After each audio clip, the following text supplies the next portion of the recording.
ಎಲ್ಲರಿಗೂ ನಮಸ್ಕಾರ. ಇದು ಈ ಸಂಜೆಯ ಸುದ್ದಿ ವಿಶ್ಲೇಷಣೆ ಪ್ರೈಮ್ ನ್ಯೂಸ್. ಇವತ್ತು ಈಗ ನಾನೊಂದು ಬಹಳ ಪ್ರಮುಖವಾದ ವಿಚಾರದ ಬಗ್ಗೆ ಮಾತನಾಡ್ತಾ ಇದ್ದೀನಿ.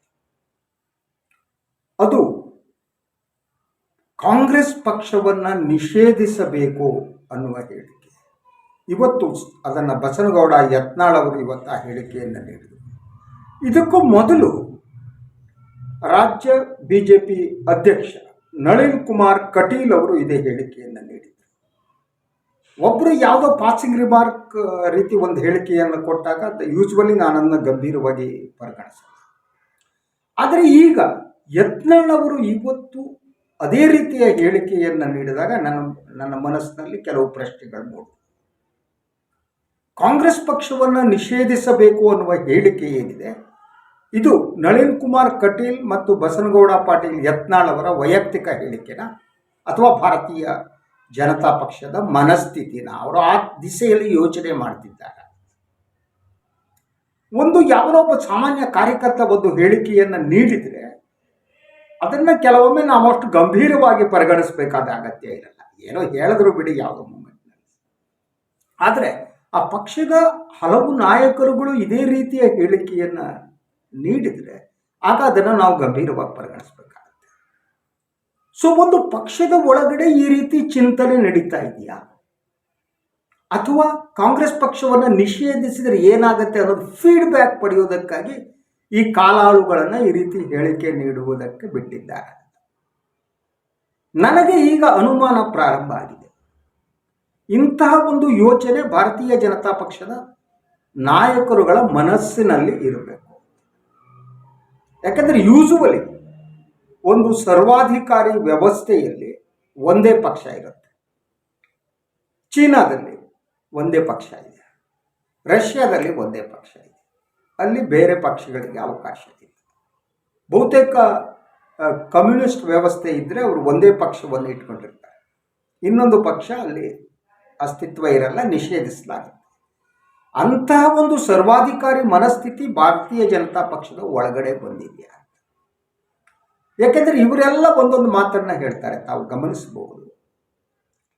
ಗಾಂಧೀಜಿಯವರೇನೆ ಸ್ವಾತಂತ್ರ್ಯ ಬಂದ ಮೇಲೆ ಕಾಂಗ್ರೆಸ್ ಪಕ್ಷವನ್ನು ನಿಷೇಧಿಸಬೇಕು, ಕಾಂಗ್ರೆಸ್ ಪಕ್ಷವನ್ನು ವಿಸರ್ಜಿಸಬೇಕು ಅಂತ ಹೇಳಿದ್ರು ಅನ್ನೋದನ್ನು ಪದೇ ಪದೇ ಹೇಳ್ತಾರೆ.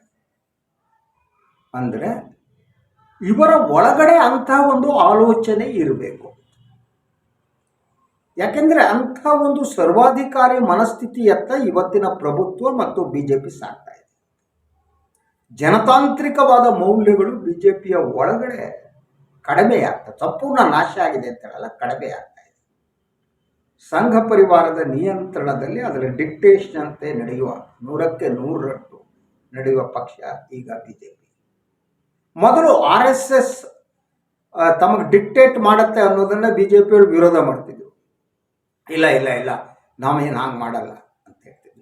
ಈಗ ನಾವು RSSನ ಕಾರ್ಯಕರ್ತರು ಒಂದು ಹೇಳಿಕೊಳ್ಳುವುದೇ ಒಂದು ಹೆಮ್ಮೆಯ ವಿಚಾರವಾಗಿ ಪರಿವರ್ತಿಸಿದೆ. ಮತ್ತು ಸಂಘ ಪರಿವಾರದ ಆಲೋಚನೆಗಳೇನಿವೆ ಅದನ್ನು ಯಾರು ಸಬ್ಸ್ಕ್ರೈಬ್ ಮಾಡ್ತಾರೆ ಅವರು ದೇಶಭಕ್ತರು ಅಂತ ಹೇಳಲಾಗ್ತಾ ಇದೆ. ಅದೊಂದು ದೇಶಭಕ್ತಿಯನ್ನು ಪ್ರಮಾಣೀಕರಿಸುವ ಒಂದು ಆಗ್ತಾ ಇರುವಂಥದ್ದು ನಾವು ಇವತ್ತಿನ ದಿನ ಕಾಣ್ತಾ ಇದ್ದೀವಿ. ಎಲ್ಲರೂ ಹೆಮ್ಮೆಯಿಂದ ಇರ್ತಾರೆ. ನಾವು RSS ಆಲೋಚನೆಯನ್ನು, RSS ಆಲೋಚನೆ ಅಂದರೆ ಸಂಘ ಪರಿವಾರದ ಆಲೋಚನೆಯನ್ನು ಸಬ್ಸ್ಕ್ರೈಬ್ ಮಾಡ್ತೀವಿ ಅಂತ. ಅದಕ್ಕೆ ಪೂರಕವಾಗಿಯೇ ಕಾಂಗ್ರೆಸ್ ನಾಯಕರುಗಳ ಮೇಲೆ ಸತತವಾಗಿ ಹಲ್ಲೆ ನಡೀತಾ ಇದೆ.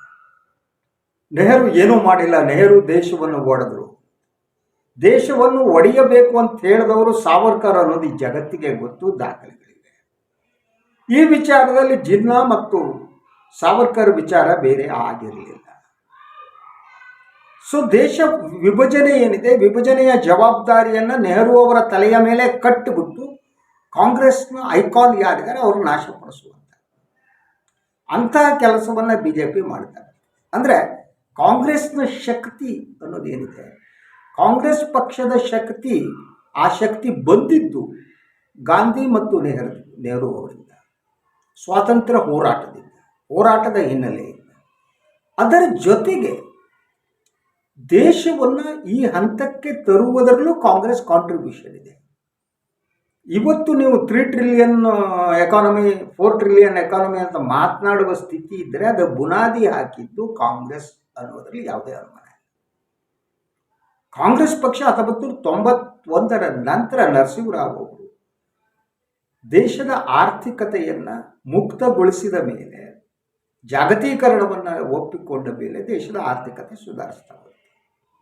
ಮನಮೋಹನ್ ಸಿಂಗ್ ಈ ಬುನಾದಿಯನ್ನು ಹಾಕದೇ ಇದ್ದಿದ್ರೆ ಈಗ ಬಂದಂಥ ಈಗ ಹಣಕಾಸು ಸಚಿವರಾದ ನಿರ್ಮಲಾ ಸೀತಾರಾಮನ್ನಾಗಲಿ ಇನ್ಯಾವುದೋ ರಾಮನ್ಗಳಾಗಲಿ ಮಾತಾಡೋಕ್ಕಾಗ್ತಿರ್ಲಿಲ್ಲ. ಇವತ್ತು ಇಂಡಿಯಾದ ಕೃಷಿ ಏನಿದೆ ಅದು ಸ್ವಾವಲಂಬನೆಯನ್ನು ಪಡೆದಿದ್ದರೆ, ನಮಗೆ ಬೇಕಾದ ಅಷ್ಟು ಆಹಾರ ಉತ್ಪನ್ನಗಳನ್ನು ನಾವೇನೇ ಉತ್ಪಾದನೆ ಮಾಡ್ತಿದ್ರೆ ಅದರಲ್ಲೂ ಕೂಡ ಕಾಂಗ್ರೆಸ್ ಕಾಂಟ್ರಿಬ್ಯೂಷನ್ ಇದೆ. ಆದ್ದರಿಂದ ನೀವು ನೇರವಾಗಿ ಕಾಂಗ್ರೆಸ್ಸನ್ನು ಡಿನೈ ಮಾಡುವುದು ಅಂತ ಅಂದರೆ ಇಡೀ ಭಾರತದ ಇತಿಹಾಸವನ್ನು ತಿರಸ್ಕರಿಸಿದಂತೆ. ಇತಿಹಾಸವನ್ನು ತಿರಸ್ಕರಿಸಿ ನೀವು ವರ್ತಮಾನವನ್ನು ಆಗಲಿ ಭೂತಕಾಲ ಭವಿಷ್ಯತ್ತನ್ನಾಗಲಿ ಕಟ್ಟೋದಕ್ಕಾಗಲ್ಲ. ಇದು ಅಂದರೆ ಒಂದು ಕಡೆ ಕಾಂಗ್ರೆಸ್ ಮುಗಿಸಬೇಕು ಅನ್ನುವುದು ಏನಿದೆ ಆ ಯತ್ನವನ್ನು ಭಾರತೀಯ ಜನತಾ ಪಕ್ಷ ಎಸ್ಪೆಷಲಿ ಮೋದಿಯವರ ಪ್ರಭುತ್ವ ಬಂದ ಮೇಲೆ ಸತತವಾಗಿ ನಡೀತಾ ಇದೆ. ಒಂದು ಕಡೆ ಕಾಂಗ್ರೆಸ್ ನಾಯಕರನ್ನು ನೀವು ಹೀಗಳಿತಾ ಹೋಗ್ತೀರಿ, ಭ್ರಷ್ಟರು ಅಂತೀರಿ, ಇನ್ನೊಂದು ಮಾಡ್ತೀರಿ. ಆ ಮೂಲಕ ನಾಯಕತ್ವದ ಇಮೇಜ್ ಏನಿರುತ್ತೆ ಆ ಇಮೇಜನ್ನು ನಾಶಪಡಿಸುವಂಥ ಇದು ಒಂದು ಕಡೆಯಿಂದ ನಡೆಯುತ್ತೆ. ಈಗ ಅದು ಸಾಧ್ಯ ಇಲ್ಲ ಅಂದರೆ ಈ ಭಾರತ ಜೋಡೋ ಅಭಿಯಾನ ನಡೆದ ಮೇಲೆ ಅದರ ಯಶಸ್ಸು ಇವರನ್ನು ತಲ್ಲಣಗೊಳಿಸಿದೆ ಅಂತ ನಾನು ಈಗಾಗಲೇ ಹೇಳಿದ್ದೀನಿ. ಆ ಕಾರಣಕ್ಕಾಗಿ ಕಾಂಗ್ರೆಸ್ಸನ್ನು ನಿಷೇಧಿಸುವ ಒಂದು ಆಲೋಚನೆ BJPಗೆ ಬಂದಿದೆಯಾ? ಈಗ ಅವರ ಆರೋಪಗಳನ್ನು ನೋಡೋಣ. ಕಾಂಗ್ರೆಸ್ಸನ್ನು ಯಾಕೆ ನಿಷೇಧಿಸಬೇಕು ಅನ್ನೋದನ್ನು ಯತ್ನಾಳಾಗಲಿ ಕಟೀಲಾಗಲಿ ಸ್ಪಷ್ಟಪಡಿಸಿಲ್ಲ. ಕಾಂಗ್ರೆಸ್ PFI ಜೊತೆಗೆ ಅವ್ರಿಗೆ ಸಂಬಂಧ ಇದೆ, ಇನ್ನೊಂದು ಜೊತೆ ಸಂಬಂಧ ಇದೆ, ಅವರು ಭ್ರಷ್ಟರು ನೀಚರು, ಓಕೆಪ್ಪ, ಅವರು ಹೌದೇನೆ. ನೀವು ಅಧಿಕಾರಕ್ಕೆ ಬಂದು ಮೋದಿಯವರು 2014ರಲ್ಲಿ ಅಧಿಕಾರಕ್ಕೆ ಬಂದದ್ದು, ಅದಾದ ಮೇಲೆ ನಿಮ್ಮ ಕೈಯಲ್ಲೇ ಅಧಿಕಾರ ಇದೆ. ನಿಮ್ಮದು ಇದು ಕೇವಲ ರಾಜಕೀಯ ಹೇಳಿಕೆ ಅಲ್ಲದಿದ್ದರೆ ನೀವು ಕ್ರಮ ಕೈಗೊಳ್ಳಬೇಕಿತ್ತು. ಆದರೆ ನೀವೇನು ಮಾಡ್ತೀರಿ, ಅವ್ರನ್ನ ಏನಾದರೂ ಮಾಡಿಸಿ ಹಾಕಿಸ್ಬೇಕು ಅಂತ ಈಗ ನ್ಯಾಷನಲ್ ಹೆರಾಲ್ಡ್ ಕೇಸ್ ಆಗಿ ಏನೂ ಹುರುಳಿಲ್ಲದ ಕೇಸ್ಗಳನ್ನು ತಗೋತೀವಿ. ಹುರುಳಿರುವ ಕೇಸ್ ನಿಮಗೆ ಸಿಗ್ತಾ ಇಲ್ಲ. ಆದ್ದರಿಂದ ಆ ನಾಯಕರುಗಳನ್ನು ನೀವೇನೂ ಮಾಡೋಕ್ಕಾಗ್ತಾ ಇಲ್ಲ. ಆ ಕಾರಣಕ್ಕೆ ಆ ಪಕ್ಷವನ್ನೇ ನಿಷೇಧಿಸುವುದು ಒಳ್ಳೆಯದು ಅನ್ನುವ ಆಲೋಚನೆ BJPಯ ಒಳಗೆ ನಡೀತಾ ಇದ್ದತೆ. ಆ ಕಾರಣಕ್ಕಾಗಿಯೇ ಕಟೀಲು ಮತ್ತು ಯತ್ನಾಳ್ ಅವರು ನೀಡಿರುವ ಹೇಳಿಕೆ ಬಹಳ ಮುಖ್ಯ ಅಂತ ನನಗೆ ಅನಿಸುತ್ತೆ. ಅದು ಅವರ ಒಬ್ಬಂಟಿ ಧ್ವನಿಯಲ್ಲ, ಅದರ ಹಿಂದೆ ಪ್ರಭುತ್ವ ಇದೆ, ಅದರ ಹಿಂದೆ ಸಂಘ ಪರಿವಾರ ಇದೆ, ಅದರ ಹಿಂದೆ ಭಾರತೀಯ ಜನತಾ ಪಕ್ಷ ಇದೆ. ಸೊ ನೀವು ಅದು ಇಲ್ಲದಿದ್ದರೆ ಪಕ್ಷ ಅದನ್ನು ಡಿನೈ ಮಾಡಬೇಕು. ನಮಗೆ ಜನತಂತ್ರದಲ್ಲಿ ನಂಬಿಕೆ ಇದೆ, ಜನತಂತ್ರದಲ್ಲಿ ಆಡಳಿತ ಪಕ್ಷದಷ್ಟೇ ಮಹತ್ವದ ಪಾತ್ರವನ್ನು ಪ್ರತಿಪಕ್ಷ ನಿರ್ವಹಿಸಬೇಕು ಅಂತ. ಆದರೆ ಇವರು ಪ್ರತಿಪಕ್ಷವನ್ನು ಅವರ ಧ್ವನಿಯನ್ನು ಆಲಿಸುವುದಕ್ಕೂ ಸಿದ್ಧರಿಲ್ಲ. ಪ್ರತಿಪಕ್ಷದ ಧ್ವನಿಯನ್ನು ಹತ್ತಿಕ್ಕುವುದು ಇವರ ಮೂಲ ಅಜೆಂಡಾ. ಪ್ರತಿಪಕ್ಷವಾಗಿ ಕೆಲಸ ಮಾಡುವ ಮಾಧ್ಯಮ ಇವತ್ತು ಸಂಪೂರ್ಣವಾಗಿ ನಾಶ ಆಗಿದೆ. 90%ಕ್ಕೂ ಹೆಚ್ಚು ಮಾಧ್ಯಮಗಳು, 95% ಮಾಧ್ಯಮಗಳು ಈಗ BJPಯ ನಿಯಂತ್ರಣದಲ್ಲಿದೆ. ಆ ನಿಯಂತ್ರಣ ಮಾನಸಿಕವಾದ ಒಂದು ನಿಯಂತ್ರಣ ಕೂಡ ಆಗಿದೆ. ಆ ನಿಯಂತ್ರಣದ ಹಿಂದೆ ಆರ್ಥಿಕ ವ್ಯವಹಾರಗಳು ಕೆಲಸ ಮಾಡಿರುವ ಸಾಧ್ಯತೆಗಳಿವೆ. ಸೊ ಅದರಿಂದ ಮಾಧ್ಯಮದ ಬಾಯನ್ನು ಮುಚ್ಚಿಸಲಾಗಿದೆ. ನ್ಯಾಯಾಲಯ ಸ್ವತಂತ್ರವಾಗಿದೆಯೇ ನ್ಯಾಯಾಂಗ ಅನ್ನುವ ಪ್ರಶ್ನೆಯನ್ನು ನಾವು ಕೇಳ್ಕೋಬೇಕಾಗಿದೆ. ಸೊ ಹೀಗೆ ಜನತಂತ್ರದ ಒಂದೊಂದೇ ಸ್ತಂಭಗಳನ್ನು ಶಿಥಿಲಗೊಳಿಸುವ ಒಂದು ಯತ್ನ ನಡೀತಾ ಇದೆ. ಅದು ಕಾಂಗ್ರೆಸ್ ಅಂತ ಒಂದು ಪಕ್ಷವನ್ನು, ಪ್ರತಿಪಕ್ಷವನ್ನು ನಿಷೇಧಿಸಿದರೆ ಅದು ಅಲ್ಲಿಗೆ ಸಂಪೂರ್ಣ ಆಗುತ್ತೆ. ಆವಾಗ ಓನ್ಲಿ ಪಾರ್ಟಿ ಉಳ್ಕೋಬೇಕು ದೇಶದಲ್ಲಿ, ಅದು BJP. ನೀವೇನಾದರೂ ಎಲೆಕ್ಷನ್ ನಿಂತ್ಕೊಳ್ಳಿದ್ರೆ BJPಯಿಂದನೇ ನಿಂತ್ಕೋಬೇಕು, BJPಯಿಂದ ಟಿಕೆಟ್ ತಗೋಬೇಕು. ಇಲ್ಲದಿದ್ದರೆ ಸ್ವತಂತ್ರವಾಗಿ ನಿಮಗೆ ಎಲೆಕ್ಷನ್ ನಿಂತ್ಕೊಳ್ಳುವ ಬೇರೆ ಅವಕಾಶಗಳಿರ್ತವೆ. ಅಂಥ ಒಂದು ಆಲೋಚನೆ ಬಿ ಜೆ ಪಿಯ ಒಳಗಡೆ ಈಗ ಪ್ರಾರಂಭ ಆಗಿದೆಯಾ ಅನ್ನುವುದು ನನ್ನ ಅನುಮಾನ. ಅದಿಲ್ಲದಿದ್ದರೆ ಕಟೀಲ್ ಮತ್ತು ಯತ್ನಾಳ್ ಅವರ ಹೇಳಿಕೆಗೂ ನಮಗೂ ಸಂಬಂಧ ಇಲ್ಲ ಅನ್ನುವ ಮಾತನ್ನು ಬಿ ಜೆ ಪಿಯ ವರಿಷ್ಠರು ಹೇಳಬೇಕು. ನಮಗೆ ಜನತಂತ್ರದ ನಂಬಿಕೆ ಇದೆ, ಪ್ರತಿಪಕ್ಷ ಇರಲೇಬೇಕು, ಪ್ರತಿಪಕ್ಷ ತನ್ನ ಕೆಲಸವನ್ನು ಮಾಡಬೇಕು, ಆಡಳಿತ ಪಕ್ಷ ತನ್ನ ಕೆಲಸವನ್ನು ಮಾಡಬೇಕು, ಅದೇ ಜನತಂತ್ರ. ಆದರೆ ಇಂತಹ ಹೇಳಿಕೆಗಳು ಏನಿದೆ, ಇಂಥ ಕ್ಲಾರಿಫಿಕೇಶನ್ ವಾಟ್ ವಿ ಕಾಲ್, ಆ ಕ್ಲಾರಿಫಿಕೇಶನ್ ಇದುವರೆಗೆ ಬಂದಿಲ್ಲ. ಅದರ ಅರ್ಥ ಏನು ಆಗಿದ್ರೆ, ಕ್ಲಾರಿಫಿಕೇಶನ್ ಇದಕ್ಕೆ ಕೊಟ್ಟಿಲ್ಲ ಅಂದರೆ ಅರ್ಥ ಏನು? ನೀವು ಅದನ್ನು ಒಪ್ಪಿಕೊಂಡಿದ್ದೀರಿ, ಅಥವಾ ಅದು ನಿಮ್ಮ ಎಜೆಂಡಾದ ಭಾಗ ಆಗಿದೆ, ಅಥವಾ ನೀವು ಆ ಬಗ್ಗೆ ಆಲೋಚನೆ ಮಾಡ್ತಿದ್ದೀರಿ ಅಲ್ವಾ? ಸೊ ಈ ಬಗ್ಗೆ ಬಿ ಜೆ ಪಿ ಸ್ಪಷ್ಟಪಡಿಸ್ಬೇಕು. ನಮಗೆ ಜನತಂತ್ರದಲ್ಲಿ ನಂಬಿಕೆ ಇಲ್ಲಪ್ಪ, ನಾವು ಸರ್ವಾಧಿಕಾರಿ ಪ್ರಭುತ್ವದಂತೆ ಇರ್ತೀವಿ ಅಂತಿದ್ದೀಯ ನಿಮ್ಮ ಮನಸ್ಸಿನಲ್ಲಿ, ಅದನ್ನು ಹೇಳಬೇಕು.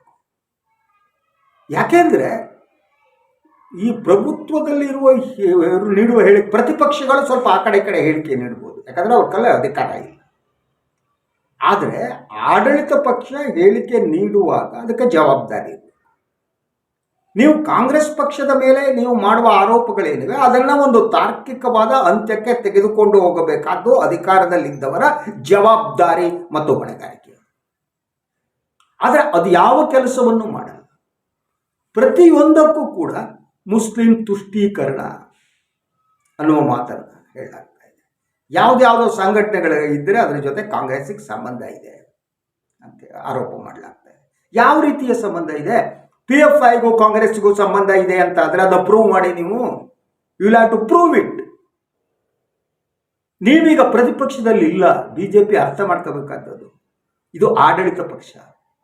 ಈಗ PFI ಮೇಲೆ ದಾಳಿ ಮಾಡಿದರೆ ಎಲ್ಲರೂ ಸ್ವಾಗತಿಸಿದ್ದಾರೆ, ನೋ ಇಶ್ಯೂ ಅಬೌಟ್ ದ್ಯಾಟ್. PFIಗೂ ಕಾಂಗ್ರೆಸ್ಗೂ ಸಿದ್ದರಾಮಯ್ಯನವರಿಗೂ ಸಂಬಂಧ ಇದ್ದರೆ, ಆ ಆರೋಪ ನೀವು ಮಾಡ್ತಾ ಇದ್ದರೆ ಅದನ್ನು ಪ್ರೂವ್ ಮಾಡಬೇಕಾದದ್ದು, ಅದನ್ನು ಸಾಬೀತುಪಡಿಸಬೇಕಾದ್ದು ಅದು BJP ಮತ್ತು ಪ್ರಭುತ್ವದ ಹೊಣೆಗಾರಿಕೆ. ಬೀದಿಯಲ್ಲಿ ಹೋಗಾಗ ಹೇಳಿಕೆ ನೀಡೋಕ್ಕಾಗಲ್ಲ ಆಡಳಿತ ಪಕ್ಷ, ನೀಡಕೂಡದು. ಆದ್ದರಿಂದ ಈ ಬಗ್ಗೆ ಸ್ಪಷ್ಟೀಕರಣವನ್ನು BJP ವರಿಷ್ಠರು ನೀಡಬೇಕು.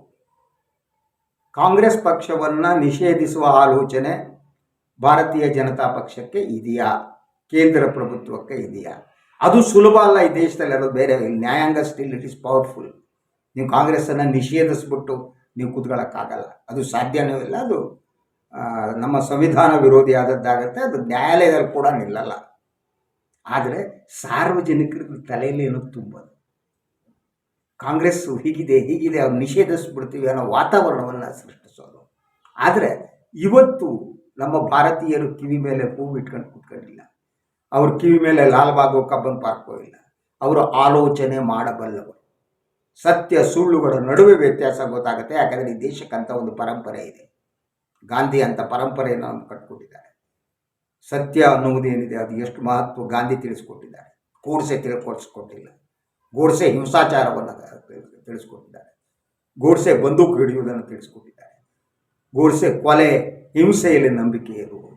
ಆದರೆ ಇವತ್ತಿನ ಜನಸಮುದಾಯವನ್ನು ಈ ಹಿಂಸೆ ಏನಿದೆ ಅದರತ್ತ ತಿರುಗಿಸಲಾಗ್ತಾ ಇದೆ. BJPಯ ಒಳಗಡೆ ಒಂದು ಆಂತರಿಕವಾದ ಭಯ ಇದೆ. ಎಲ್ಲ ಸರ್ವಾಧಿಕಾರಿ ಪಕ್ಷಗಳಿಗೂ ಸರ್ವಾಧಿಕಾರಿಗಳಿಗೂ ಆಂತರಿಕವಾಗಿ ಇರುವ ಭಯ, ಅದು ಆತಂಕ. ಅದು ಅವರು ಸದಾ ಭಯಗ್ರಸ್ತರಾಗಿರ್ತಾರೆ. ಅವ್ರಿಗೆ ರಾತ್ರಿ ನಿದ್ರೆ ಬರಲ್ಲ. BJP ಎಷ್ಟು ನಾಯಕರು ರಾತ್ರಿ ನಿದ್ರೆ ಬರ್ತದೆ ನನಗೆ ಅನುಮಾನ ಇದೆ, ಯಾಕಂದರೆ ಅವ್ರು ಭಯದಿಂದ ಬದುಕುವವು. ಗಾಂಧಿ 9:30 ಹೀಗೆ ನೋಡ್ತಿದ್ದಂತೆ, ಇಟ್ಸ್ 9:30 ನಿದ್ರೆ ಮಾಡೋ ಸಮಯ ಅಂತ ಗಾಂಧಿ ಮಲಗ್ತಿದ್ರು. 1-2 ನಿಮಿಷ ನಿದ್ರೆ ಬರ್ತಿತ್ತಂತೆ ಗಾಂಧಿಗೆ, ಯಾಕಂದರೆ ಅವ್ರ ಮನಸ್ಸು ಅಷ್ಟು ಸ್ವಚ್ಛವಾಗಿತ್ತು, ನಿದ್ರೆ ಬರ್ತಿತ್ತು. ಯಾಕೆಂದರೆ ಮನಸ್ಸು ಸ್ವಚ್ಛ ಇಲ್ಲದವ್ರಿಗೆ ನಿದ್ರೆ ಬರಲ್ಲ. ಆದ್ದರಿಂದ ಇವ್ರಿಗೆ ನಿದ್ರೆ ಬರ್ತಾ ಇಲ್ಲ. ಈ ಕಟೀಲ್ ಅಂಥವರಿಗೆ, ಯತ್ನಾಳ್ ಅಂಥವ್ರಿಗೆ ರಾತ್ರಿ ನಿದ್ರೆ ಬರುತ್ತೆ ಅಂತ ನಾನು ನಂಬಿಲ್ಲ. ನಿದ್ರೆ ಬರೋದಕ್ಕೆ ಅವ್ರು ಏನೇನು ಮಾಡ್ತಾರೋ ಗೊತ್ತಿಲ್ಲ ನನಗೆ. ಸೊ ಮನಸ್ಸು ಸ್ವಚ್ಛ ಇದ್ದಿದ್ರೆ, ವಿಷ ತುಂಬಿದರೆ ರಾತ್ರಿ ನಿದ್ರೆ ಬರಲ್ಲ. ಇರುವೆ ಕಾಂಗ್ರೆಸ್ನ ನಿಷೇಧಿಸುವ ಒಂದು ಪ್ರಸ್ತಾಪವನ್ನು ಅಥವಾ ವಿಚಾರವನ್ನು ಸಮಾಜದ ಮುಂದೆ ಇಡಲಾಗಿದೆ. ಈ ಬಗ್ಗೆ ಎಲ್ಲರೂ ಯೋಚಿಸಲಿ. ಜನತಂತ್ರ ಮುಗಿಸುವ, ಜನತಂತ್ರವನ್ನು ಹತ್ಯೆ ಮಾಡುವ ಯತ್ನ, ಎಲ್ಲವನ್ನೂ ಹತ್ಯೆ ಮಾಡಿದ ಮೇಲೆ ಜನತಂತ್ರವನ್ನೇ ಹತ್ಯೆ ಮಾಡೋದು, ಆ ಸ್ಥಿತಿಗೆ ಇವತ್ತಿನ ಪರಿಸ್ಥಿತಿ ಬಂದು ನಿಂತಿದೆ ಅಂತ ಹೇಳ್ತಾ ಈ ಸಂಜೆಯ ಈ ರಾತ್ರಿಯ ಪ್ರೈಮ್ ನ್ಯೂಸನ್ನು ಮುಗಿಸ್ತೀನಿ. ಎಲ್ಲರೂ ಒಳ್ಳೆಯದಾಗಲಿ. ಶುಭರಾತ್ರಿ.